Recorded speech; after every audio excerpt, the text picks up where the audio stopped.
नमस्कार। नमस्कार my dear friends, आपका दिन शुभ हो, आपका दिन मंगलमय हो। आइए आपसे बात करता हूँ एक सेठ जी के बारे में। एक ऐसी अद्भुत कथा, एक ऐसी जिस चीज़ को आपको जानना जरूरी है कि आखिर वास्तव में वास्तविक पल कौन से हैं, वास्तविक जीवन क्या है, वास्तविक क्षण क्या है। इसका एक जो रहस्य था उस पर आज बात करते हैं। एक सेठ जी जो थे, वो सेठ जी बहुत सत्कर्मी थे, बहुत दान पुण्य करने वाले थे, बहुत सात्विक विचारधारा के थे।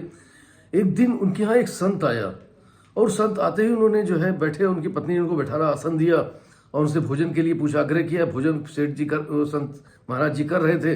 तभी संत महाराज जी ने स्वाभाविक रूप से उनकी पत्नी से कुछ सवाल किए। उन्होंने कहा कि आपके कितने बच्चे हैं। उनकी पत्नी ने कहा कि ईश्वर की कृपा से 4 बच्चे हैं। संत ने फिर से दूसरा क्वेश्चन किया कि आपके पास कितना धन है। उनकी पत्नी ने स्वाभाविक रूप से कहा कि लोग मुझे लखपति कहते हैं।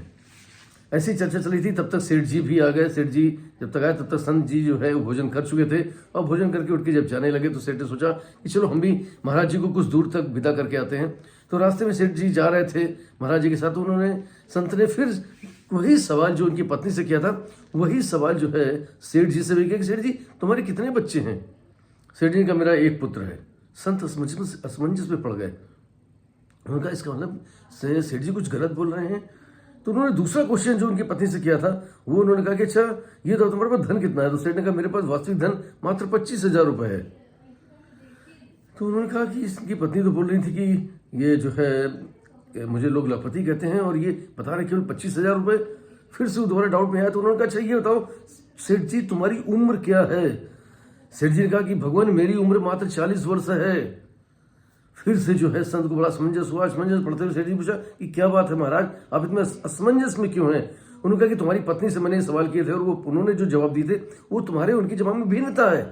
उन्होंने कहा बिल्कुल सही कहा आपने। उन्होंने जब पुत्र के बारे में बात करी तो उन्होंने 4 पुत्र बताए थे। वास्तव में मेरे 4 पुत्र ही हैं, लेकिन 1 पुत्र ही सत्कर्मी है, जो मेरी आज्ञा पे चलता है, सत्कर्म करता है, दान दक्षिणा करता है, ईश्वरत्व के कार्य करता है, ईश्वर में लीन रहता है और मेरे आज्ञा के अनुसार वर्क करता है। तो मेरा पुत्र वही है। तो मेरा एक ही पुत्र में उसको यही पुत्र मानता, बाकी पुत्र के व्यर्थ है। उन्होंने कहा अच्छा ठीक है, ये बताओ तो धन की बात जो मैंने पूछी। उन्होंने कहा था लखपति हम। बिल्कुल उनका सही है, मेरे पास लाखों रुपए है, लेकिन क्या मतलब है।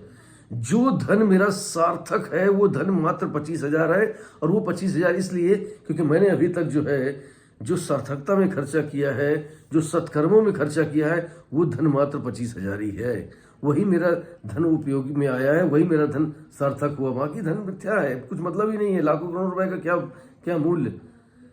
जो अपव्यय हो गया, जो गलत कार्यों में चला गया, जो इधर चला गया, या मेरे ना रहने के बाद मेरे स्त्री पुरुष जो है उसको किस तरीके से खर्च करेंगे, किस तरीके से अपव्यय करेंगे, उसका कोई मेरे जीवन के लिए मूल्य नहीं है।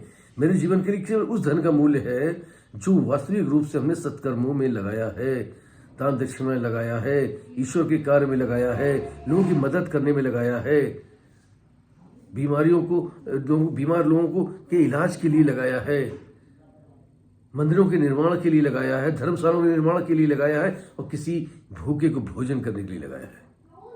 वही धन एक्चुअल में मेरा धन है, वही मेरा धन सार्थक हुआ, बाकी सब निरर्थक है। सेठ जी का जवाब सुनकर के वास्तव में जो है संत को बड़ा हृदय में शांति हुई। उनको लगा तो उन्होंने कहा कि अच्छा ये बताओ कि जो मैंने उम्र की बात करी। उन्होंने कहा गुरु जी मैंने जिस दिन से दीक्षा ग्रहण करी थी, जिस दिन से मैं गुरु की शरण में गया था, जिस दिन से मेरे विचार भाव बदले हैं, बस वहीं से मेरी उम्र स्टार्ट हुई। वो मेरी उम्र 40 वर्ष है। बाकी उसके पहले का जो जीवन था वो मेरा निरर्थक था। मेरा एक वास्तविक जीवन 40 वर्ष का है।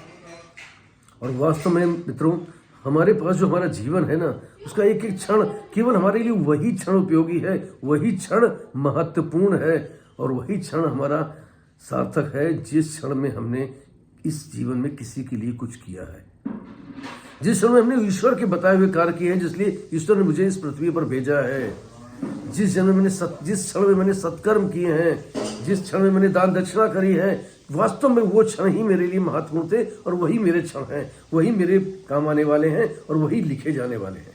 बाकी सब व्यर्थ है और सब मिथ्या है। तो मित्रों जब प्रतिदिन रात में आप विश्राम करते हैं, एक बार सोचिए कि हमने अपने जीवन में, अपने दिन भर में कितने ऐसे क्षण हैं जो सत्कार्यों में लगाए, जो सत्कर्मों में लगाए। आप देखेंगे कि बहुत कम समय आपको प्रतीत होगा जो अब ईश्वर में लीन रहे।